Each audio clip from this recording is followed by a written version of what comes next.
तो ये है यातो, जिसे गॉड ऑफ वॉर भी कहा जाता है। काफी सालों पहले यातो ने गॉड होने के बावजूद भी बहुत से लोगों को जान से मारा था। यही वजह है कि यातो को सभी गॉड्स के बीच में सबसे डेंजरस माना जाता है। लेकिन फिलहाल किसी वजह से यातो ने ये सारे काम छोड़ दिए हैं और वो अब लोगों के बीच ही रहकर नॉर्मल गॉड की तरह सबके विशेष पूरी करता है। लेकिन सबसे बड़ी दिक्कत तो ये है कि यातो को बहुत से लोग जानते ही नहीं, जिसकी वजह से बेचारा सड़क पे आ चुका है।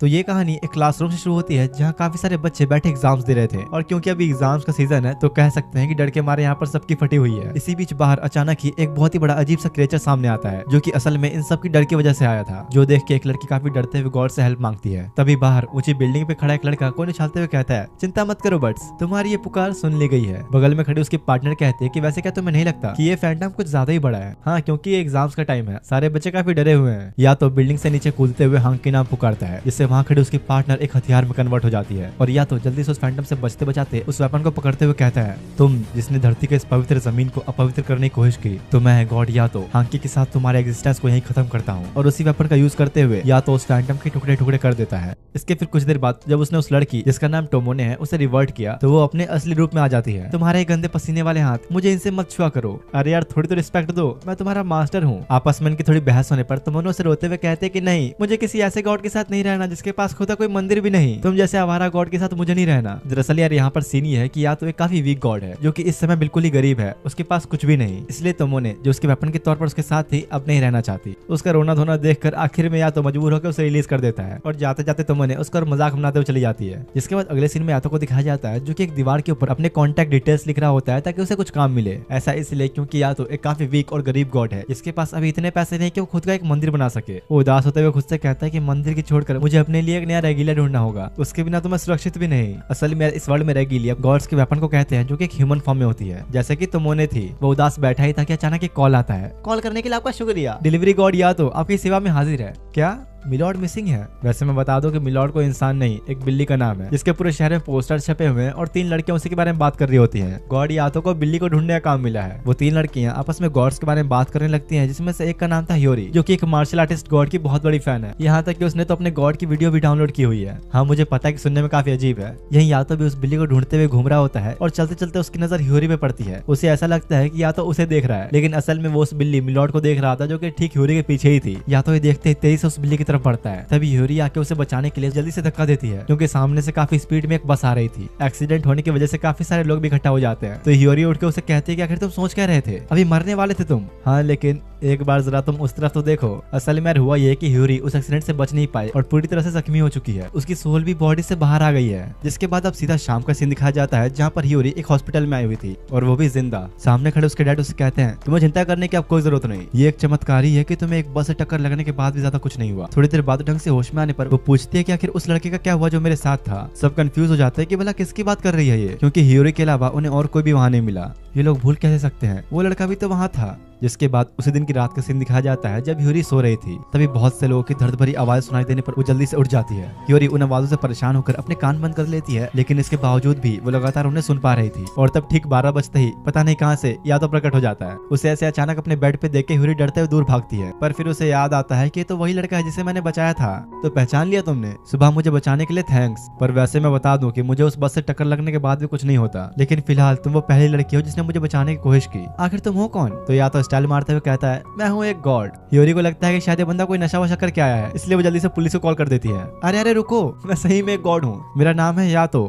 क्या? लेकिन मैंने तो आज तक ऐसे किसी गॉड का नाम नहीं सुना। ये सुन के बेचारे को काफी बड़ा झटका लगता है। हाँ, मैं मानता हूँ कि मुझ जैसे हमारा गॉड को कोई नहीं जानता, लेकिन शायद तुम्हें ये बात पता होनी चाहिए कि आने वाले टाइम में मैं इस यूनिवर्स का सबसे पावरफुल और रिस्पेक्टिव गॉड बनूंगा, जिसके काफी सारे भक्त भी होंगे। या तो मन ही बातें सोच के अंदर ही अंदर काफी खुश हो रहा था। जिसके बाद थोड़ा सीरियस मूड में आके वो कहता है, वैसे आज की रात बहुत खतरनाक होने वाली है, मैं बिना किसी रेगिलिया के यहाँ नहीं रुक सकता। और एक हीरो टाइप स्टाइल मारते हुए खिड़की से कूद के चला जाता है। जिसके बाद अगले दिन जब ह्योरी स्कूल आती है, तो बस यातो के बारे में सोच रही थी कि क्या वो सच में कल रात हॉस्पिटल में आया था या बस वो एक सपना था। शाम में घर जाते हुए रास्ते में ह्योरी को उसी बिल्ली का पोस्टर दिखता है, तो वो सोचती है कि शायद अगर वो इस बिल्ली को ढूंढेगी तो या तो भी उसे मिल जाएगा। और वो हर एक जगह पर उसे ढूंढने की कोशिश करती है, लेकिन कुछ मिलता नहीं। दूसरी तरफ इधर अपना गॉड या तो भी कैट फूड लेकर मिलॉर्ड को ढूंढ रहा होता है। थोड़ी देर बाद अचानक उसकी नजर मिलॉर्ड के ऊपर पड़ती है, जो बिना कुछ के भाग के उसके पास आ जाती है। या तो सोचता है कि आखिर ऐसा क्या हुआ, और इतने में आसपास काफी सारे आई बॉल्स जैसे दिखने वाले फैंटम्स आ जाते हैं। या तो जल्दी से बचते बचाते भागते हुए खेत में आता है, जहाँ एक और बड़ा सा फैंटम उसका इंतजार कर रहा था। और या तो क्या आता है उस पर अटैक करने लगता है। मिलॉर्ड को बचाने के लिए वो जल्दी से से उसे अपने कपड़ों के अंदर छुपा के जैसे तैसे फैंटम से लड़ने की कोशिश करता है। या तो अपना वेपन एक्टिवेट करने का ट्राई करता है, पर उसे फिर याद आया कि उसके पास तो कोई रेगिलिया ही नहीं है। और अब इससे पहले किया तो उस फैंटम का शिकार बन जाता, ह्यूरी आके बचा लेती है और उसे साइड में खड़ा करके जोश जोश में आके लड़ने चली जाती है। पर आखिर में बेचारी खुद ही फंस गई। तभी वो अपने फेवरेट मार्शल आर्टिस्ट के मूव्स याद करते हुए उस पर एक जोरदार अटैक करती है, जो कि सही में काम कर गया। लेकिन ये इतना भी कोई खुश होने वाली बात नहीं, क्योंकि फैंटम्स इतनी जल्दी हार नहीं मानते। इसलिए या तो जल्दी से मौका देखते ही ह्यूरी को लेकर निकल जाता है, या तो कि पूरी लाइफ में ऐसा पहली बार हुआ है कि किसी ने एक्चुअल में उसकी जान बचाई है। सुनो तुम, बहुत हो गया, अब मुझे अपने सवालों के जवाब चाहिए।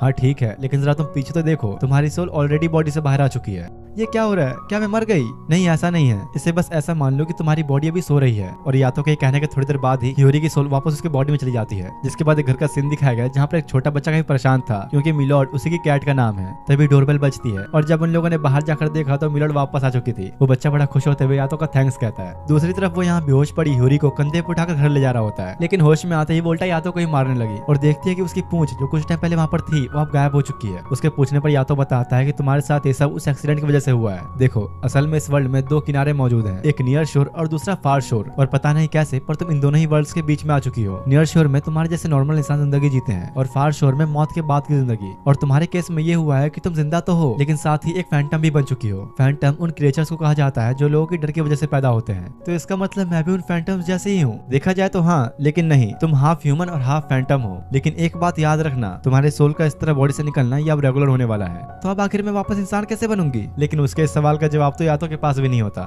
तुम तो एक गॉड हो ना, कुछ तो बताओ। तो या तो अपनी 5 उंगली दिखा के कहता है, अगर विश पूरी करानी है तो पैसे देने पड़ेंगे। तो क्या अब गॉड्स भी पैसे लेने लगे? वो भी 50,000? इतने पैसे नहीं है मेरे पास। अरे मैं एक देवता हूँ और ये बात तो सब जानते हैं, देवताओं को सिर्फ 5 इन का कॉइन दिया जाता है। ह्यूरी भी थोड़ी कंफ्यूज हो गई कि भाई ये कैसी सर्विस है गॉड्स की। पर फिर उसके 5 इन का कॉइन देने पर या तो कहता है, तो बर्ड्स तुम्हारी विश सुन ली गई है। जिसके बाद अब ऐसे ही कुछ दिन बीत जाते हैं और एक दिन ह्यूरी अपनी बॉडी को छोड़कर बाहर निकल के घूम रही होती है। थोड़ी दूरी पर ही जब उसे फैंटम्स दिखते हैं तो उसे याद आता है कि यातो ने बताया था कि ये मॉन्स्टर जैसे दिखने वाले फैंटम्स हर जगह होते हैं, अंधेरे में, छुपे आसमान में, उड़ते हुए, और तो और यहाँ तक कि लोगों के साथ साथ भी वो हर तरह के रूप और रंग के होते हैं। लेकिन क्योंकि वो दुनिया के दूसरे किनारों के क्रिएचर्स हैं, तो उन्हें जो देख सकते हैं वो सिर्फ बच्चे, जानवर और हम यानी स्पिरिट्स। तभी ह्यूरी को दूर से एक अजीब सा कोहरा दिखाई देता है, जो देख के वो सोचती है कि शायद इसे ही कहते हैं डार्क कोहरा, जिसे फैंटम्स अट्रैक्ट होते हैं। वो ये सब सोच ही रही थी कि उसे याद आता है कि यातो ने तो 2 हफ्ते से उसे कांटेक्ट ही नहीं किया। दूसरी तरफ इधर अपने गॉड भाई साहब ट्रेन में अपने काम के एडवर्टाइजमेंट करने बिजी होते हैं और साथ ही साथ कॉल पे ह्यूरी की गालियों को भी सुन रहा होता है। उससे मिलने के लिए ह्यूरी उसे कहती कि मुझे तो अब शक होने लगा है, तुम सच में एक गॉड हो भी या नहीं। तो या तो एकदम से उसके सामने प्रकट हो जाता है। तो अब तुम्हें क्या लगता है, कोई इंसान ऐसा कर सकता है?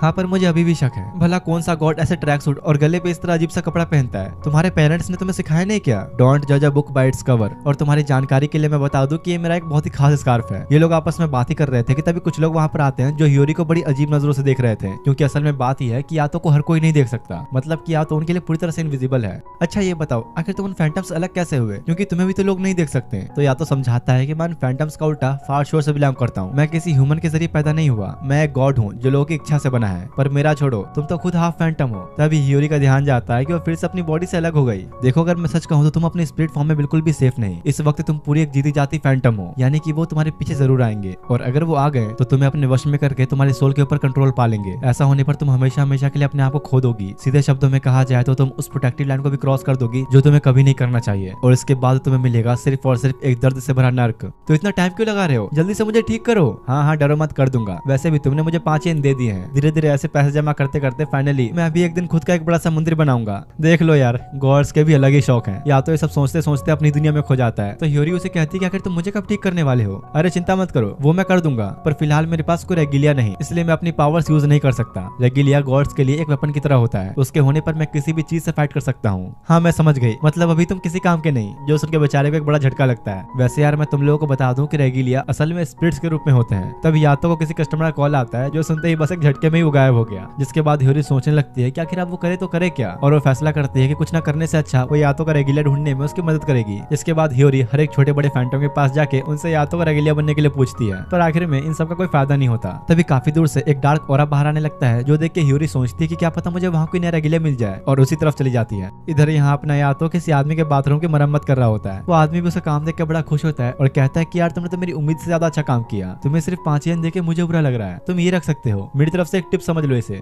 अब तुम लोग सोच रहे होगे कि यातो को तो कोई देख नहीं सकता, तो भला ये आदमी कैसे देख पा रहा है? ऐसा इसलिए क्योंकि यातो को सिर्फ वही लोग देख सकते हैं जिन्हें वो दिखाना चाहता है, यानी कि सिर्फ कुछ गिने चुने लोग। इसलिए तो बेचारा पैसा कमाने के लिए ये सब पार्ट टाइम जॉब भी क्या करता है, या तो अपना काम खत्म करके किसी और गॉड के मंदिर में आकर आराम ही कर रहा होता है कि तभी उसे हियोरी का कॉल आता है जो उसे बताती है कि जल्दी आओ, मैंने तुम्हारे लिए एक रेगुलर ढूंढ लिया। जो सुनते ही बस एक सेकंड में या तो वहाँ पहुंच जाता है, पर एक रेगुलर के बदले उसे सामने दिखता है एक बड़ा सा खतरनाक फैंटम, जिसे जान बचाने के लिए दोनों जल्दी से भागने लगते हैं। अरे बेवकूफ, तुम्हें किस एंगल से वो रेगुलर दिखा? तुम देख नहीं सकती, ये कितना खतरनाक फैंटम है। हाँ लेकिन तुमने ही तो कहा था डोंट जज a book by its cover. अरे पागल, मैं मरने के लिए बोलूंगा तो मर जाओगी क्या? तभी हियोरी भागते हुए ध्यान देती है कि वो फिर से अपनी बॉडी से बाहर आ चुकी है, जिसके बाद वो फैंटम तेजी से उन पर लगातार अटैक्स करने लगता है और दोनों जैसे तैसे हो सके उसे बचने की कोशिश करते हैं। हियोरी को लगता है कि शायद वो अपनी इस स्पिरिट फॉर्म में बहुत कुछ कर सकती है और यही सोच के अकेले ही लड़ने चली जाती है। फिर यहाँ पर होना क्या था, वो फैंटम उल्टा उसे ही खाने वाला था, लेकिन आखिरी मौके पर या तो आके बचा लेता है। इसी बीच गलती से उसका हाथ फैंटम के मुंह में चला गया था, तो जैसे तैसे वो उसका एक छोटा सा हिस्सा काट के जल्दी से वहां से निकलता है। कुछ देर बाद अब जब दोनों बच के एक सेफ प्लेस पे आ जाते हैं तो हियोरी देखती है कि यातो के हाथ से काफी सारा खून निकल रहा है। वो हेल्प करने की कोशिश करती है, लेकिन यातो मना करते हुए कहता है कि मुझे छूना मत, वरना तुम भी इसकी चपेट में आ जाओगी। ये इंसानों जैसा खून नहीं, गॉड्स के लिए एक तरह की अपवित्रता है। अगर इसके ज्यादा फैलने से पहले से खत्म नहीं किया गया तो ये अंदर ही अंदर मुझे खाता रहेगा।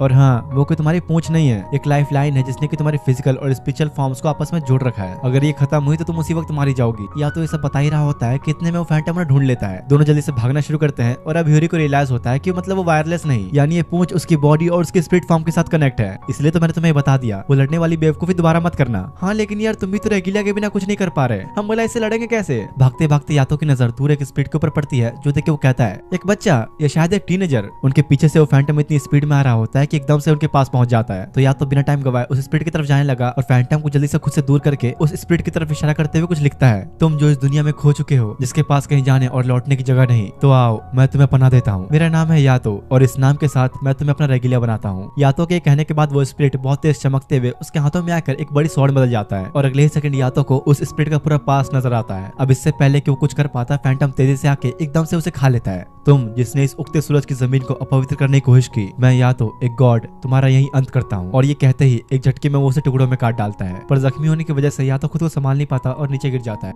आखिर में सब कुछ शांत होने के बाद हियोरी अपनी बॉडी में वापस आके तो उसे पूछती है, आखिर तुम ये कर क्या रहे हो? देख नहीं सकते क्या अपवित्रता को हटा रहा हूँ? क्या ये बस पानी से ही ठीक हो जाता है? और मैं इसे लेकर इतना सीरियस हो रही थी। वो छोड़ो, कम से कम हमें कुछ फायदा तो हुआ, एक पवित्र स्पिरिट मिली हमें। ओह तो ऐसा होता है रेगिलिया, बिल्कुल एक वेपन जैसा। हाँ इसका नाम है यूकी, पूरा नाम यूकी ने। यातो के कहते ही वो स्वॉर्ड चमककर एक लड़के में बदल जाता है। हियोरी तो हैरानी हो गई कि भाई अब ये क्या है, पूरा इंसानी रूप है इसका। यूकी ने वो काफी ठंड लग रही होती है तो यातो उसे अपना ट्रैक सूट देते हुए बताता है कि मैंने ही तुम्हें यहाँ बुलाया, मैं हूँ एक गॉड यातो, अब से तुम्हारा मास्टर, तुम्हें आप कहीं भटकने की जरूरत नहीं, तुम मेरे साथ ही रहोगे। ये कहते हुए यातो बड़े स्टाइल में अपना जैकेट देने लगता है तो यूकी ने कहता है रहने दो, तुम्हारे गंदे पसीने की बदबू आ रही है इसमें। तो हियोरी फिर उसे अपना स्कार्फ ऑफर करती है जिसे लेकर जल्दी से लपेट लेता है। बेचारे यातो को हर किसी से अपनी बेइज्जती करवाने की आदत ही हो गई है। जिसके बाद अगले दिन जब दोनों साथ घूम रहे होते हैं तो यातो उसे कचरे में से एक जैकेट उठाकर देता है जो उसे बिल्कुल भी पसंद नहीं आता। ऐसा क्यों हो रहा है, मुझे अभी भी अपनी फिजिकल बॉडी महसूस क्यों हो रही है, मैं तो कब का मर चुका हूँ। कुछ देर बाद यातो लंच में यूकी को एक फिश खाने के लिए देता है, लेकिन उससे भी एक बिल्ली छीन के ले जा रही थी। तो इस चक्कर में उसके साथ यातो की बसर शुरू हो जाती है।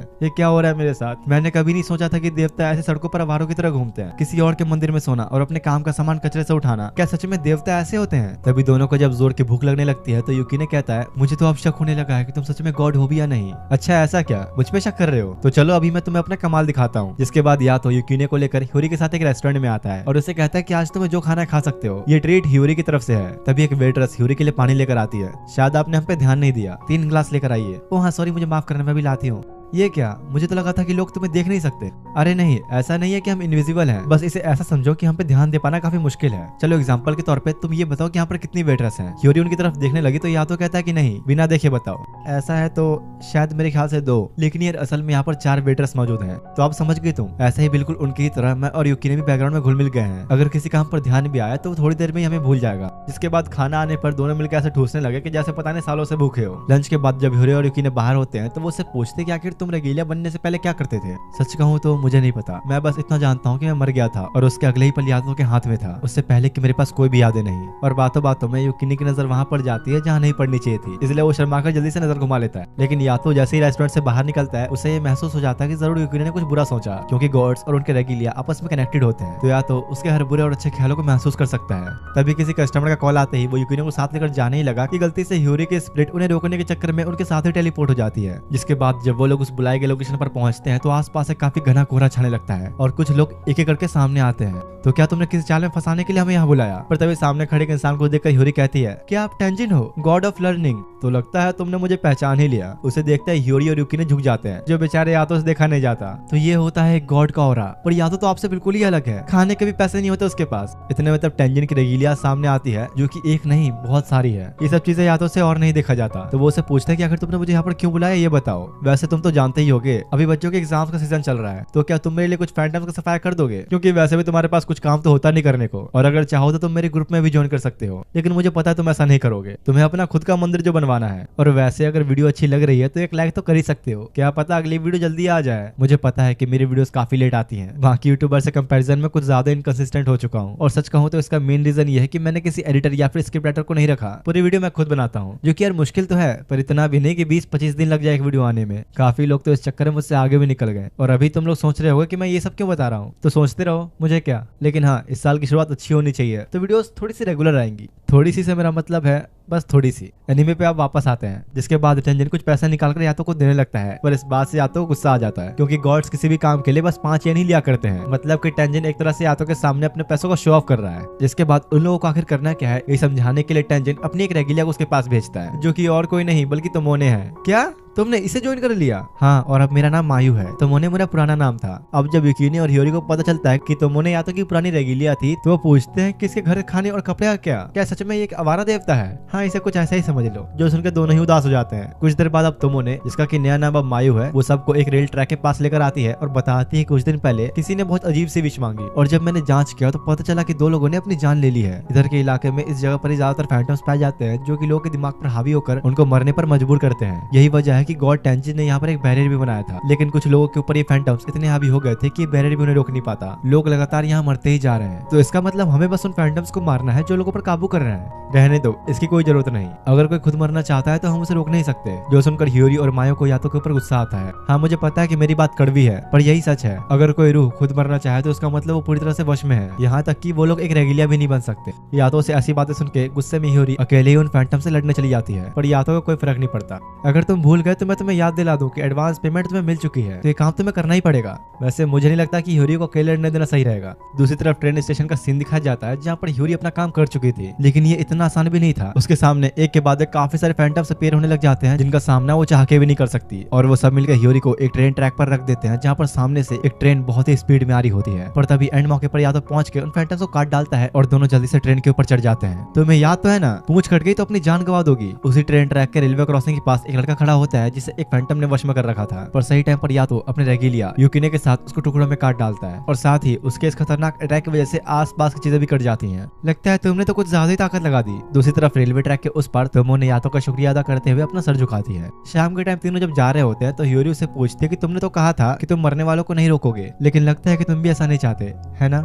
तुम गलत हो। मैं बस किसी को इन लोगों के सामने मरने नहीं देना चाहता। और यातो का इन लोगों से मतलब युकिने और तोमोने जैसी रेगीलिया से है, क्योंकि उन सब ने खुद की जान नहीं ली, मतलब वो और जीना चाहते हैं। इसलिए यातो किसी भी दूसरे इंसान को इन लोगों के सामने मरने नहीं दे सकता। उसकी बातों को ढंग से समझने पर ह्यूरी रोने लगती है, तो यातो को लगता है कि जरूर युकिने ने ही कुछ किया होगा। रात में आप दोनों एक मंदिर में आते हैं, जहाँ युकिने को काफी ठंड लग रही होती है, तो यातो उसे वही कचरे से उठाई हुई जैकेट लाकर देता है। तो आप बेचारा गरीब का बच्चा क्या ही करे। वैसे आज तुमने अपने पहले दिन के हिसाब से काफी अच्छा काम किया, मतलब मैं तुम्हें लेकर बिल्कुल सही था। जिसके बाद युकिने सो जाता है और एक लड़की दूर से देख रही होती है। सोते हुए या तो अपने सपने में डूबा था, जहां वो इस वर्ल्ड का सबसे पॉपुलर गॉड बन जाता है और सब लोग उसके ही भक्त बने होते हैं। वो इतना खोया हुआ था कि गुस्से में युकिने ही उसे लात मार के नीचे फेंक देता है। सुबह सुबह ह्यूरी दोनों के लिए ब्रेकफास्ट लेकर आती है, पर युकिने के साथ मिलकर वो भी यातो के सपने का मजाक उड़ाने लगती है। तो लगता है तुम्हें दिखाना ही पड़ेगा कि एक गॉड क्या कर सकता है। मेरे सपने अब सच होने वाले हैं, क्योंकि मैंने ये जो खरीदा, उस औरत ने मेरा हाथ देखकर कहा कि इस मटके पर सिर्फ मेरा नाम लिखा है, यही मुझे अमीर बनाएगा। जो सुनकर दोनों कहते हैं कि लो भाई, एक गॉड के साथ ही स्कैम हो गया। यातो ने और भी कई सारी चीजें खरीदी थी और उसे लग रहा था कि बस अब इसी से मेरे सपने सच हो जाएंगे। लेकिन इतनी बकवास सुनकर युकिने और हियोरी गुस्से में उसका मटका ही तोड़ डालते हैं। बेचारा या तो सदमे में ही चला गया देख के। ये सब फालतू का नाटक छोड़ कम से कम कुछ काम धंधा तो कर लो, अब इसमें मैं क्या करूँ जब मुझे कुछ काम ही नहीं मिल रहा। तो हियोरी फिर उसे थोड़ा सा आराम से समझाती है कि कोई ऐसा काम तो होगा ही जिससे तुम और ज्यादा पैसे कमा सको। तो या तो खड़ा होते हुए कहता है जाओ जाकर अपनी बॉडी लेकर आओ, तुम्हें आज किसी से मिलवाना है। फिर वो हियोरी और युकिने को अपने साथ लेकर कहीं पर आता है। दोनों कंफ्यूजन में ही होते हैं कि आखिर हम लोग यहाँ पर करने क्या आए हैं। और तभी या तो किसी को आवाज लगाता है और अगले ही सेकंड अचानक एक लड़की आके यातो के गले लग जाती है। उन दोनों को ही अपनी आंखों पर यकीन नहीं होता कि भाई उन्होंने क्या देख लिया। तो यार इससे मिलो,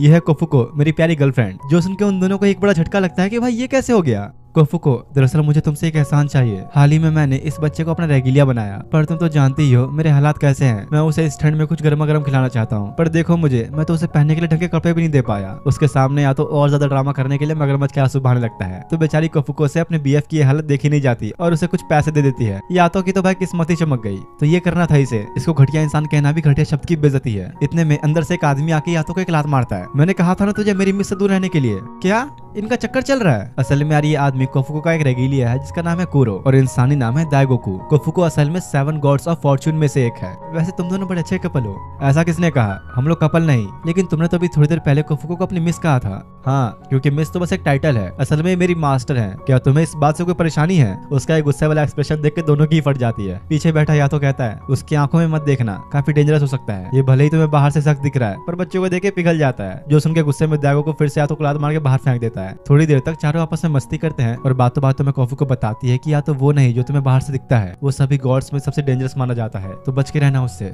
ये देखो यार, एक अच्छी खबर, मुझे एक नया काम मिला। और युकिने को घसीटता हुआ अपने साथ ले जाता है। पर दाइगोकू को ये बात समझ नहीं आती कि आखिर या तो इन्हें यहाँ क्यों लेके आया था। अगले सीन में एक आदमी को दिखाया जाता है जो कि एक बिल्डिंग के छत पे खड़ा अपनी माँ से माफी मांग रहा होता है और तब अचानक या तो प्रकट हो जाता है जिससे दोनों ही नीचे गिर जाते हैं। अरे तुमने उसे धक्का क्यों दिया? क्या यार, इतनी जल्दी गिर गया मैं, किस्मत ही खराब है मेरी। तो क्या बात है वर्ड्स, लव इश्यू या फैमिली इश्यू, या तुम्हारा कोई काम ठीक नहीं चल रहा? चिंता मत करो, जो भी परेशानी हो या तो गॉड तुम्हारी मदद के लिए हाजिर है। इतने में हियोरी और युकिने भी यातो के पीछे पीछे नीचे गिरते हैं और युकिने देखता है कि यातो के सारे कार्ड्स प्रिंटेड नहीं, उसने खुद लिखा है। तब वो आदमी अपना कार्ड देते हुए बताता है कि मैं पहले एक एजेंसी में काम किया करता था जिसका हाल ही में दिवाला निकल गया। मेरे पास इस आखिरी ऑप्शन के अलावा और कोई रास्ता नहीं बचा था। मैं तो अपने पेरेंट्स को कॉल लगा रहा था, पर लगता है गलती से शायद तुम्हें लग गया। हाँ, किस्मत की बात है। तो क्या तुम मुझे अपनी पूरी कहानी बता सकते हो? पीछे से हियोरी कहती है कि भाई कहानी बाद में सुन लेना, पहले उसे गिरने से तो बचा लो। पर वो आदमी को इस बात से कोई फर्क नहीं पड़ता और कहानी बताने लगता है। दरअसल ये पिछली सर्दियों की बात है जब मैं एक लड़की से मिला। अरे लेकिन यहाँ मेरा चेहरा क्यों है? क्योंकि अभी मेरे सामने तुम हो, इसलिए यही चेहरा मेरे दिमाग में आया। तो जैसा मैं कह रहा था, उस लड़की से मैंने बात करने की कोशिश की, लेकिन वो कुछ ज्यादा उदास थी। तो मैंने उसका मूड ठीक करने के लिए उसे अपने साथ शहर घुमाने का सोचा।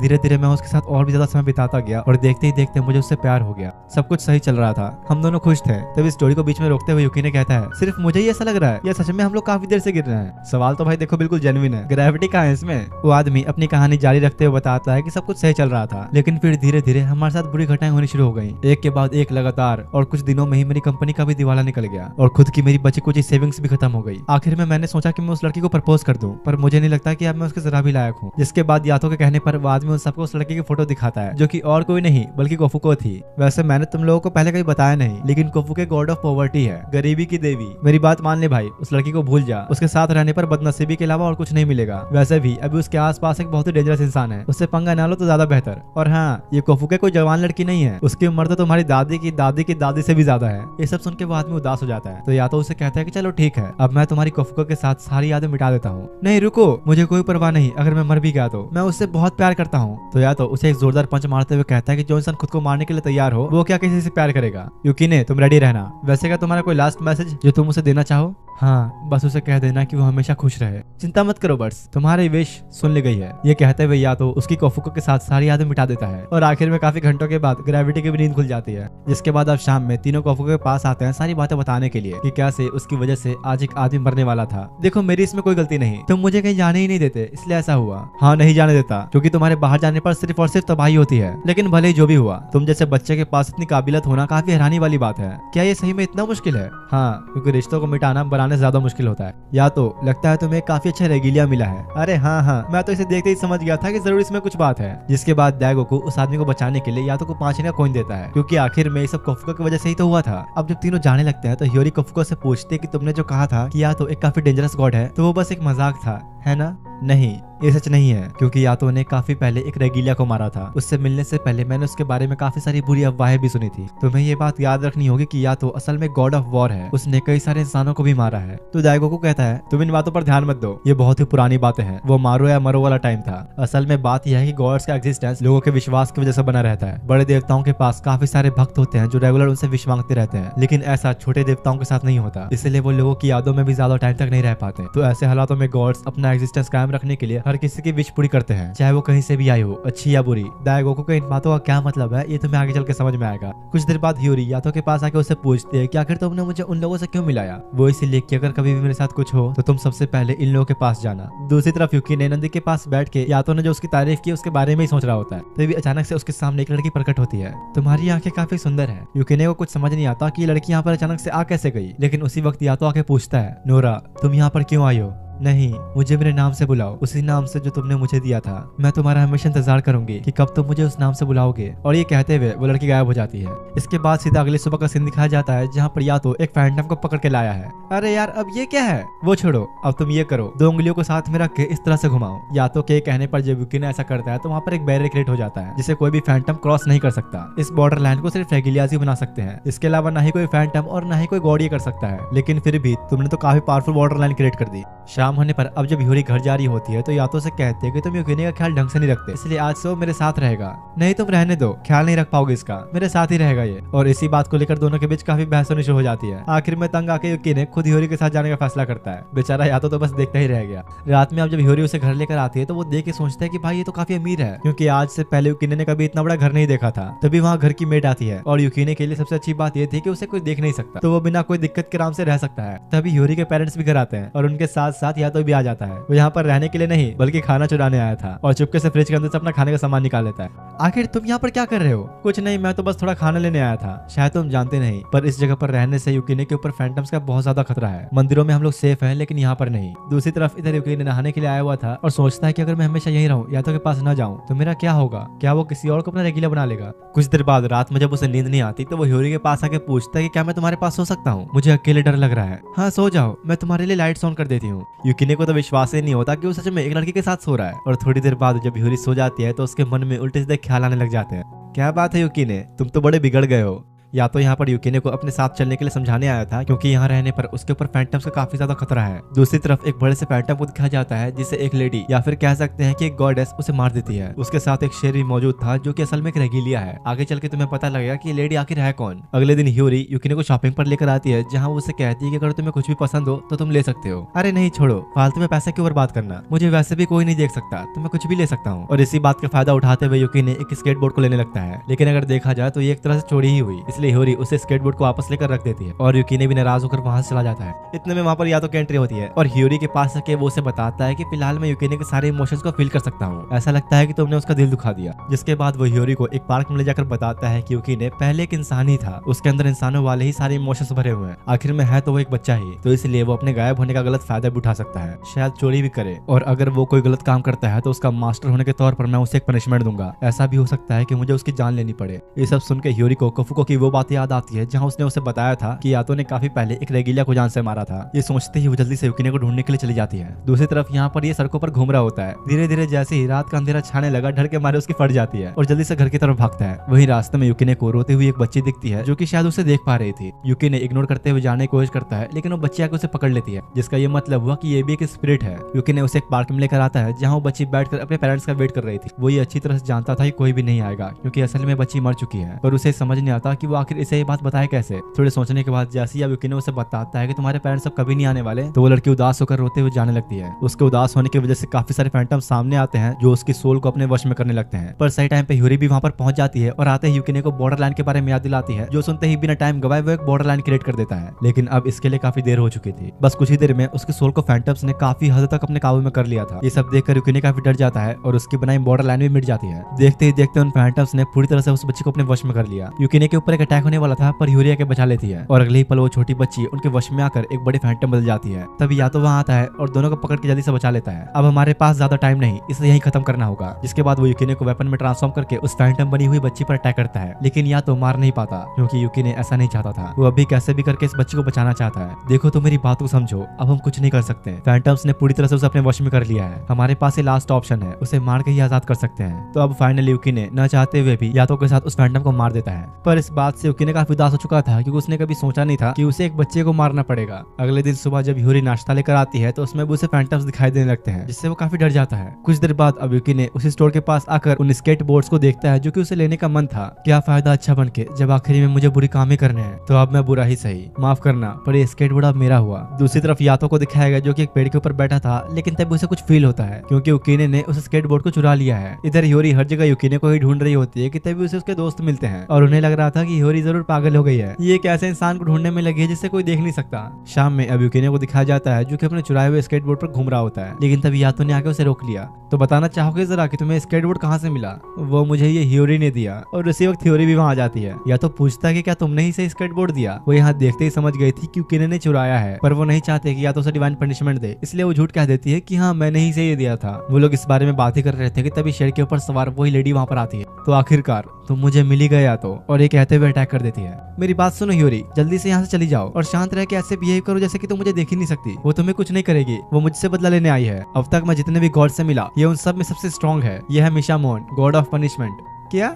लेकिन ये यहाँ पर क्यों आई है? तो यातो कहता है कि अभी हमारे पास है, सब सोचने का वक्त नहीं, जल्दी भागो यहाँ से। और यूकिने को एक वेपन में कन्वर्ट करके भागने लगता है। जैसा यातो ने कहा था यूरी वैसे ही एक्ट करती है जैसे उसने कुछ देखा ही नहीं। ये हो क्या रहा है? आखिर गॉड ऑफ पनिशमेंट यातो के पीछे क्यों पड़ी है? मुझे जल्दी से कोई हेल्प बुलानी पड़ेगी। दूसरी तरफ मिशामोने अपने रेगिलिया के साथ यातो को ट्रैक करने लगती है, पर किसी तरह बचते बचाते वो एक गली में आकर छुप गया, जहाँ पर यूकिने उससे पूछता है, सही में तुम मेरा यूज करके गॉड से फाइट करने वाले हो? तुम चुप रहो, वैसे भी कुछ नहीं जानते। वो बहुत ही ज्यादा पावरफुल है, उसके पास एक नहीं बल्कि कई सारे रेगिलियाज हैं और इस वक्त वो हम दोनों के ही पीछे पड़ी है, तो तुम्हें कैसे भी करके लड़ना ही पड़ेगा। जिसके बाद यातो और यूकिने फाइट के लिए उसके सामने आते हैं, लेकिन मिशामोने के अटैक्स इतने पावरफुल होते हैं कि यातो संभाल भी नहीं पाता। और अब इससे पहले कि वो कुछ सोच पाता कि इससे कैसे लड़ा जाए, मिशामोने उसे जकड़ के अपने रेगिलिया कुजुमा का इस्तेमाल करते हुए गन फायर कर देती है। पर किसी तरह यातो ने जल्दी से स्वॉर्ड निकाल के उस बुलेट को बीच से आधा कर दिया। मिशामोने का रेगिलिया कुजुमा भी हैरान था कि भला इसने ये कैसे किया। जिसके बाद वो गुस्से में यातो के साथ फिजिकली लड़ने के लिए आती है। तुम बच नहीं सकते, इस बार मैं तुम्हें अपने किसी भी रेगिलिया को मारने नहीं दूंगी। क्या? ये क्या कह रही है? या तो तुमने एक रेगिलिया को मारा,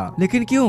तुम थोड़ी देर अपना मुंह बंद नहीं रख सकते क्या? दूसरी तरफ इधर ह्योरी को दिखाया जाता है जो कि भागकर कोफुको और दाइगोको के पास मदद मांगने के लिए आती है। प्लीज उसकी मदद करो, गॉडेस ऑफ पनिशमेंट मिशामोने यातो के पीछे पड़ी है, वो आज उसे मार के ही रहेगी। देखो मैं समझती हूँ, पर ये उन दोनों का आपसी मामला है, इसमें हम कुछ नहीं कर सकते क्योंकि यातो ने काफी पहले मिशामोने के रेगिलिया को जान से मार डाला था। पर ये सुनने के बाद भी ह्योरी उनसे लगातार यातो की मदद करने के लिए रिक्वेस्ट करती है। चलो ठीक है, मैं तुम्हारी हेल्प कर दूंगी और तुम्हें इस विश को पूरा करने के बदले पैसे देने पड़ेंगे। तो ह्योरी इसके लिए भी मान जाती है। ठीक है, तो डील पक्की हुई। जिसके बाद ह्योरी यातो को ढूंढने के लिए अपनी बॉडी से बाहर आती है। क्या बात है, ये लड़की ऐसा भी कर सकती है। और क्योंकि ह्योरी एक स्पिरिट होने के साथ साथ आधी फैंडम भी है, तो बहुत जल्दी ही यातो के लोकेशन का पता लगा लेती है। दूसरी तरफ इधर अपने गॉड भाई साहब मिशामोने से किस तरह बचते बचाते एक जंगल में आके छुपे होते हैं। यूकिने पूछता है कि आखिर क्या वजह थी कि तुमने उसके रेगिलिया को मारा? बस इतना समझ लो कि मुझे उसे मारना पड़ा, इसलिए मारा। अच्छा, तो अगर मैंने कोई गलती की या तुम्हारे काम के लायक नहीं रहा तो क्या तुम मुझे भी मार डालोगे? बकवास बंद करो अपनी, ये फालतू की बातों का टाइम नहीं है मेरे पास। और इसी बात को लेकर दोनों के बीच झगड़ा होने लगता है। लेकिन इतने में मिशामोने भी वहाँ जाती है। या तो ऑलरेडी काफी इंजर्ड हो चुका था, पर आज जिंदा बचने के लिए उसे लड़ना ही होगा। अब इससे पहले कि मिशामोने अटैक करती, कोफुको और दाइगोको पहुंच जाते हैं और बिना टाइम गवाए कोफुको जल्दी से दाइगोको का यूज करते हुए एक बड़ा पोर्टल क्रिएट करती है, जिसके अंदर से एक साथ कई सारे फैंटम्स बाहर आते हैं। मिशामोने का रेगिलिया कुजुमा उसे पीछे हटने के लिए कहता है, लेकिन वो नहीं मानती और अपने लायन से या तो पर अटैक करवाती है। वो ऑलरेडी इतना इंजर्ड हो चुका था कि कुछ भी नहीं कर पाता। पर उसी वक्त नोरा अपीयर होती है। तुमने मेरे मास्टर को चोट पहुंचाने की हिम्मत भी कैसे की? वो उस लैंड के ऊपर अटैक करके थोड़ी देर के लिए उसे रोक लेती है। और क्योंकि अभी मिशामोने हर तरफ से घिर चुकी है, तो कुजुमा उसे कहता है कि हमें वापस चलना होगा, इनके सामने अभी हम टिक नहीं सकते हैं। उसके रेगिलिया लैंड की हालत भी काफी खराब हो चुकी थी, तो ना चाहते हुए भी उसे पीछे हटना पड़ता है। और जाते जाते कुजुमा यातो की तरफ झुक के उसे थैंक्स कहता है। उसने ऐसा क्यों किया ये तुम्हें आगे पता चलेगा। पर इतने बड़े हंगामे की वजह से ह्योरी काफी परेशान हो जाती है, क्योंकि हो सकता है कि मिशामोने यातो के ऊपर दोबारा अटैक करे। साथ ही यूकिने भी अभी काफी उदास था, तो वो खाना नहीं खाता। दूसरी तरफ यातो को दिखाया जाता है जहाँ पर उसके कंधे पर गहरी चोट आ चुकी थी, यानी कि वो अपवित्र हो चुका है और कोई आसपास उसकी हेल्प करने के लिए भी नहीं। तभी नोरा वहाँ आती है। मास्टर, मैं हमेशा हमेशा आपके साथ हूँ, जब भी आप चाहो मैं आपकी रेगुलर बनने के लिए तैयार हूँ। इधर यहाँ मिशामोने को दिखाया गया जो कि अभी यातो के बारे में ही सोच रही थी, पर कुजुमा अपनी पूरी कोशिश करता है कि वो ज्यादा यातो के बारे में ना सोचे, क्योंकि अभी एक और बड़ी प्रॉब्लम सामने है। कोफुको के क्रिएट हुए पोर्टल से काफी सारे फैंटम्स बाहर आ चुके हैं, और क्योंकि ये सब एक तरह से उसकी वजह से हुआ था तो इसलिए उन्हें खत्म करने की जिम्मेदारी मिशामोने अपने ऊपर ले लेती है, और इस काम के लिए उसके पास एक बड़ी रेगुलर आर्मी तैयार है। यही वजह है कि मिशामोने मोस्ट पावरफुल गॉडेस है। अगले दिन सुबह ह्यूरी युकिने को ब्रेकफास्ट देने जाती है, पर जब वो आवाज लगाने पर भी कोई रिप्लाई नहीं देता तो वो अंदर चली जाती है, जहाँ अपने गॉड यातो लेट कर आराम फरमा रहे हैं। तुम जिसे ढूंढने आई हो वो यहाँ नहीं है। सुबह सुबह ही वो टेंजन के पास चला गया।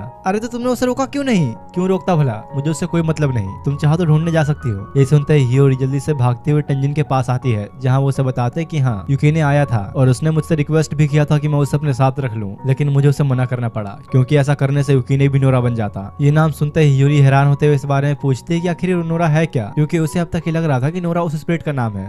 देखो, अगर कोई रेगिलिया जिसका पहले से ही कोई और मास्टर है पर इसके बावजूद उसने किसी और गॉड के साथ काम किया, तब उसे नोरा कहा जाता है। यानी कि जो रेगिलियाज अपने मास्टर को धोखा देते हैं वो नोरा बन जाते हैं। ये सुनकर ह्यूरी को उस लड़की नोरा के बारे में याद आता है जिसके ऊपर तो कई सारे सील्स थे, यानी कि उसने काफी बार अपना मास्टर बदला है। इधर यहाँ यातो को दिखाया जाता है जो अभी तक अपना घाव, जिसे गॉड्स अपवित्रता मानते हैं, उसे अब तक साफ नहीं कर पाया, और उससे कल रात वाली नोरा की बात याद आने लगती है जब वो यातो को उकसा रही थी कि वो उसे अपना रेगिलिया बना ले। दूसरी तरफ ह्यूरी युकिने को ढूंढते ढूंढते काफी थक चुकी थी और उसे ऐसा लगता है कि सब खत्म हो गया, पर तभी सामने नजर आती है मिशामोने। ये यहाँ क्या कर रही है? मुझे जल्दी यहाँ से निकलना होगा। और जैसे ही वो जाने की कोशिश करती है पीछे से कुजुमा आ जाता है। तो मैं सही था, तुम उन्हें देख सकती हो। ह्यूरी उसे देख के काफी डर गई तो भागने की कोशिश करती है, लेकिन कुजुमा एक स्पेल का यूज करके उसे वहीं फ्रीज कर देता है। इतने में ही वहाँ मिशामोने भी आ जाती है जो ह्यूरी को देख नहीं पाती, लेकिन क्योंकि ह्यूरी उसे देख सकती है तो उसके पसीने छूटने लगते हैं, और जब वो गॉड को पुकारने लगती है तो उसके दिमाग में सिर्फ यातो का ही चेहरा आ रहा होता है, क्योंकि भाई वो भी तो एक गॉड ही है। और यहाँ पर कुजुमा के स्पेल की वजह से ही है कि मिशामोने अभी ह्यूरी को देख नहीं सकती। जिसके बाद जब वो वहां से चली जाती है तो कुजुमा ह्यूरी से कहता है कि अच्छा होगा अगर तुम इन सब मामलों से दूर रहो, नहीं तो मिशामोने तुम्हें भी मार डालेगी। हाँ, लेकिन तुमने भी मेरी मदद क्यों की? तुम तो यातो को मारना चाहते हो ना। देखो, भले ही फिलहाल यातो हमारा दुश्मन है, लेकिन मैं ये कभी नहीं भूल सकता कि गॉड यातो ने एक बार मेरी जान बचाई थी। मुझे उसे कभी थैंक्स कहने का मौका नहीं मिला। यही वजह थी कि कुजुमा ने पिछली फाइट के दौरान यातो का थैंक्स कहा था। पता नहीं तुम जानती हो या नहीं, पर अभी यातो के पूरे शरीर में ही अपवित्रता फैलती जा रही है। ये किसी चोट की वजह से नहीं, बल्कि उसके रेगिलिया युकिने की वजह से हो रहा है। जल्दी ही हमें उसका कुछ करना होगा, नहीं तो यातो की जान खतरे में आ जाएगी। ये सुनकर ह्यूरी को याद आता है कि यातो पहले भी कई लोगों को मारा करता था और उसने एक रेगिलिया को भी मारा है, तो कहीं वो गुस्से में आकर युकिने के साथ ऐसा न कर दे। इसके बाद अब शाम में एक पार्क का सीन दिखा जाता है जहाँ पर युकिने टेंजन के ऊपर गुस्सा हो रहा था क्योंकि उसने उसे रखने से मना जो कर दिया। अचानक ही तब वहाँ यातो प्रकट होता है। क्या बात है? लगता है यहाँ खड़े तुम लॉर्ड टेंजन के ऊपर गुस्सा निकाल रहे हो। जाओ यहाँ से, मैं अब तुम्हारे साथ काम नहीं करना चाहता। देखो, बस एक बार ही पूछूंगा, एक नया काम आया है, चलना है तो चलो। जिसके बाद युकिने और यातो के स्टोर पर आते हैं जहाँ पर यातो को कैशियर का काम मिला है और युकिने को कस्टमर बनने की एक्टिंग करनी है ताकि उसे देखकर और लोग यहाँ पर आए। पता नहीं बेचारे को और क्या क्या करना पड़ेगा। तभी स्टोर में कोफुको और दाइगोको आते हैं। यातो ये देखते डर जाता है कि भाई गरीबी की देवी यहाँ भी आ गई, और जल्दी से उसे मार के बाहर फेंक देता है, क्योंकि तुम लोग तो जानते ही हो कोफुको को गॉड ऑफ पॉवर्टी कहा जाता है। तो यातो को डर है कि कहीं इसकी वजह से पूरा स्टोरी बर्बाद ना हो जाए। वैसे इन दोनों के साथ ह्यूरी भी आई होती है और वही इन्हें यहाँ पर लेकर आई है। तो यातो पूछता है कि आखिर तुम लोग यहाँ पर क्यों आए? देखो, अभी मेरे पास तुम्हारे लिए एक असली काम है, और फिलहाल तुम्हारी हालत देख के साफ पता लग रहा है कि तुम्हारे पास कोई ढंग का काम तो है नहीं। तभी यातो को युकिने के गलत इरादों की फीलिंग आती है, जो कि इस समय कैश काउंटर के पास खड़ा था। जल्दी से जाके वो सारे पैसे चेक करता है कि कहीं युकिने ने कुछ चुराया तो नहीं। तुम्हें मुझ पर इतना सब यकीन नहीं? भला मैं चोरी क्यों करूंगा? और गलत इंजाम लगने की वजह से गुस्से में भाग जाता है, पर जल्दी उसका भांडा फूट गया क्योंकि पैसों वाला बॉक्स नीचे गिर जाता है, यानी कि सच में उसने चोरी किया। और अब जबकि सबने उसे देख लिया तो युकिने वहां से भागना ही सही समझता है, जो देख के यातो कोफुको की तरफ से दिया गया काम एक्सेप्ट करते हुए ह्यूरी को लेकर युकिने के पीछे चला जाता है, स्टोर को कोफुको और दाइगोको के हवाले छोड़कर। और वो दोनों अभी कैसे संभालेंगे वो तो तुम लोग भी जानते हो। दूसरी तरफ यातो एक फैंटम को मारने के लिए जा रहा होता है कि तभी पीछे से ह्यूरी आती है। बात को समझते क्यों नहीं तुम? युकिने तुम्हारा रेगिलिया है, वो भी पहले एक इंसान ही था। रेगिलिया होने का मतलब ये नहीं कि उसमें इमोशंस नहीं है। तुम्हें उससे एक इंसान की तरह बात करनी चाहिए। लेकिन भोले भाले यातो को ये समझ नहीं आ रहा होता कि आखिर ह्यूरी क्या कह रही है। इधर यहाँ युकिने अकेला बैठा हुआ था कि तभी नोरा उसके पास आती है। तो आखिर में तुम भी मेरे जैसे ही हो, एक ऐसे पेट का फल जिसे कोई खाना नहीं चाहता और हमेशा हमेशा के लिए वो अकेला पड़ जाता है। इतने में यातो भी वहाँ पहुंच गया और पूछता है कि नोरा, आखिर तुम यहाँ पर क्या कर रही हो? मास्टर, आप जब चाहे मेरा यूज कर सकते हैं। आपको इस फालतू से रेगिलिया के ऊपर टाइम वेस्ट नहीं करना चाहिए। सुनो युकिने, तुमने नोरा से जो कुछ भी सुना उस पर ध्यान मत दो। अब चुपचाप आओ और मेरी मदद करो। जिसके बाद यातो युकिने को अपनी स्वॉर्ड में ट्रांसफॉर्म करके ऊपर उड़ रहे फैंटम की तरफ पॉइंट करते हुए अटैक करता है, लेकिन वह यहाँ पर बिल्कुल उल्टा। यातो उसे मार नहीं पाता क्योंकि युकिने ही उसके साथ नहीं देना चाहता। आखिर तुम कर क्या रहे हो? ऐसे हम मारे जाएंगे। और इतने में ही वो फैंटम उड़ते हुए आके यातो को खाने की कोशिश करता है, जिस वजह से यातो पूरी तरह जख्मी हो जाता है। चलो ठीक है युकीने, अगर तुम मेरी मदद नहीं करना चाहते तो कोई बात नहीं। और वो एक बोतल निकालता है जिसके अंदर काफी सारा होली वाटर था जो यातो ने श्राइन से भरा था, और अपनी स्वॉर्ड के ऊपर वो पानी डालता है और फिर इसके अगले ही पल यातो ने उस फैंटम के टुकड़े टुकड़े कर दिए होते हैं। साइड में जहाँ नोरा खड़ी ये सब देख रही थी, वहीं पर एक अनजान इंसान आके उसे कहता है तो आखिर में उसने तुम्हें फिर से एक बार ठुकरा दिया स्कारलेट। इतने सालों तक साथ रहने के बाद भी उसके इस बात से ये पता चलता है कि नोरा का रियल नेम स्कारलेट है। जिसके बाद अब रात का सीन दिखाया जाता है जहाँ पर यूरी को युकीने का रूम खाली देख के कुजुमा की बात याद आती है। तुम्हें कुछ करना ही होगा, अगर युकीने गॉड यातो के साथ नहीं रहा तो उसकी वजह से वो आज नहीं तो कल मारे जाएंगे। जिसके बाद अगले दिन का सीन दिखाया जाता है जहाँ पर यूरी अभी भी कुजुमा की बातों को ही सोच कर परेशान हो रही थी कि पता नहीं अब यातो का क्या होगा। और देखो नाम लिया शैतान हाजिर, वो अजीब सा पोज देते हुए सीधा लेडीज वॉशरूम में ही घुस गया। तो अच्छी खासी धुलाई भी होती है बेचारे की, और साथ ही युकीने भी यूरी के पीछे पीछे वहाँ आ गया था तो उसे भी खर्चा पानी मिल जाता है। मेरी क्या गलती यार, मैं तो अपने क्लाइंट से मिलने आया था।